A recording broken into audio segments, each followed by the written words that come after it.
Hello and welcome to this commentary of Experience Bar. My name is Duncan. I'm the director producer of the web series, and this is the pilot episode that we never released. This is the child that we locked in the attic and hope never to see again. I've not actually watched this since we made it, so this will be wild. Oh god, just look at it. Just at first glance, already a few problems spotted. Let's. Oh Christ, let's watch it and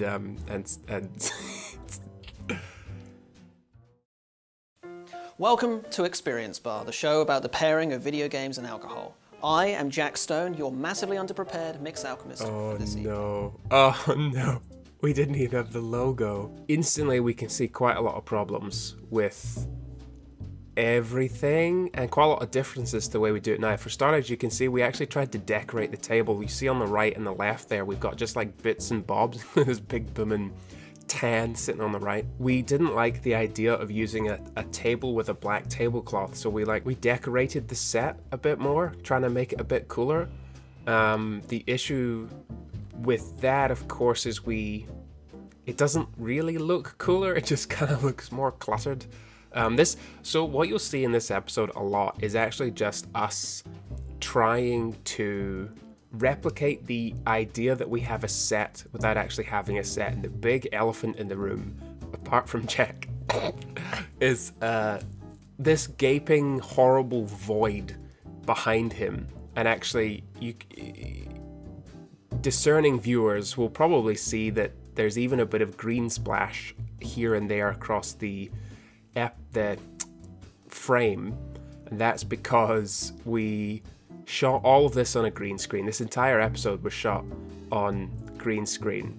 We shot this in an office building because we didn't really have any equipment at the time, and the office did, so we went in and shot on a green screen there because we wanted to be able to put a bar or something behind Jack.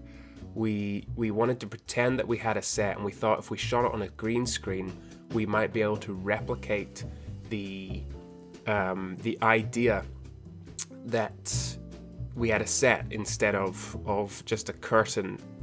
If you watch this episode and then the first episode, which is Stardew Valley, you see that we gave up on that pretty quick. In fact, the green screen, the look of this is one of the big reasons that I, from a creative standpoint, didn't want to release it. I think Jack didn't want to release it for other reasons, but for me, it's just sheer embarrassment that that's what we attempted to do and just completely friggin' fucked it up. Oh wow. So a big difference here. Look at for starters, that font is terrible. Now as we approach the chartreuse, we start to see why the green screen on this episode was such a bad idea. So here's why it was a bad idea. The green screen is green. And the way a green screen works is it's a solid, unusual color that you can essentially delete when you're editing the episode. And everything green is just deleted at once. Problem number one.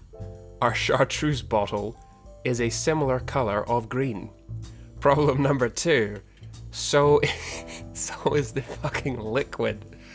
So when I edited this together, not only did the label get deleted, but the drink got deleted as well. So you can see it's green right now, and that's because I've gone through every single individual frame of the show, and actually if you watch closely you can see the label wobble.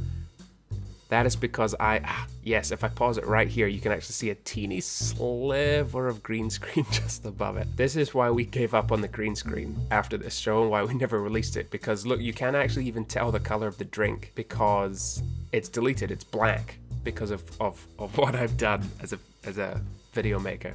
It's a shame though, because this was one of Jack's, his bar spoon, I forgot about this. Look at his big clunky bar spoon. We have classed up a bit since then. We've got a proper one. So it's a shame because this episode was actually pretty good. The recipe's one of his better ones in my opinion. Certainly one of his better earlier ones. I know that Jack will be the first to admit that his recipes have improved over time. This was really flavorful. And actually when Jack gets his tasting notes, he'll be able to explain it a lot better than me. But it was really powerful, it was really flavorful, and it's got a hell of a sort of... Is it still a garnish if it's on the bottom of the glass? I don't know. Look at the glass decoration. I think this is some of his better work. It's just a shame that we never really... Look at that. That's gorgeous. but we never really released it, obviously, because it was a shambles of a production. And here we are at the end of the episode. Thank you very much for watching. I very much appreciate you tuning in. If you would like more commentaries like this in the future, perhaps involving Jack as well, so you can learn a little bit more about the recipes, please let us know in the comments. We do read every comment, and we do try to make the videos that are suggested. If you'd like to see the full pilot episode without me rambling underneath it, then stay tuned, because I've popped it on the end of this commentary so you can watch the full thing unimpeded, or at least as unimpeded as this particular pilot will allow. Thank you again. See you next time. Welcome to Experience Bar, the show about the pairing of video games and alcohol. I am Jack Stone, your massively underprepared mixed alchemist for this evening. Humans aren't exactly the most dangerous creatures in the world. We haven't got long teeth, we haven't got sharp claws, we can't even run that fast, to be honest. But we do have one biological advantage over the competition, our big grey wrinkly brains. Which brings us to Monster Hunter. It's a game fundamentally about being smart. It's a game about killing creatures, taking their bits, creating cool new weapons with them, and then killing evil, nasty beasts that bear us ill will. But even the most talented hunter doesn't get out of a combat without a few scrapes and bruises. So, once again, we turn to our big, grey, wrinkly brains to solve our problems. Enter the Monster Hunter Healing Potion. Today, we're bringing this pharmaceutical libation to the real world, with a little extra dash of booze, of course.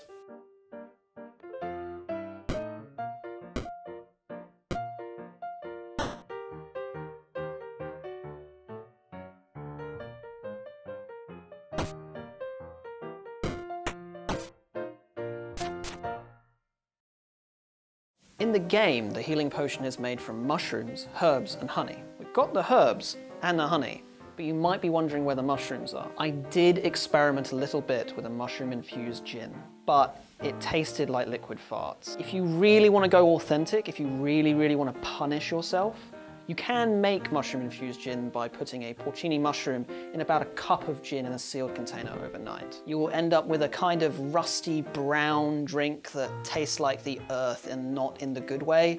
Please do not write to me and tell me how much you hate this if you try this. It is your own damn fault.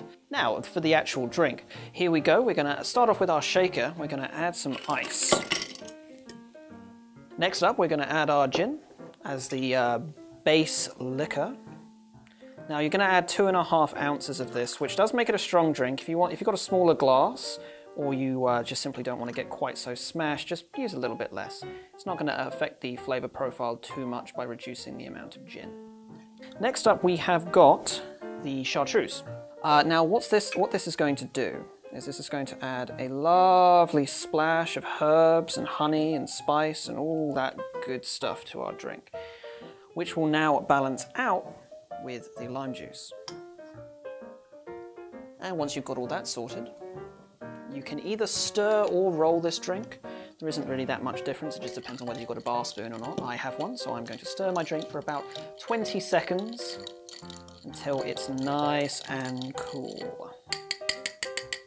Once everything's in there, you can sort out your honey. You'll need to begin with a chilled martini glass. This really does help regardless of how you do this, and you have 2 different ways of dealing with your honey. Now, if you're using honey simple syrup, just simply add it to the bottom of your glass. All of the other beverage will float to the top, so you get a nice little golden jewel at the bottom, so it'll be like a nice little sweet treat at the bottom. Alternatively, you can do it my preferred way, which is essentially just taking your honey. You have to have one of these nozzles, and just whipping it really quick along the glass like this. Whip it like you're Willow Smith. Now what this will do is this will add a lovely little golden lattice work to your drink. And it also helps the honey diffuse into the drink, so you get a slightly sweeter drink and a little bit more consistent flavor throughout. Now that the honey is complete, we can simply strain our drink in. And there we go. There you have it. That is the Monster Hunter Health Potion.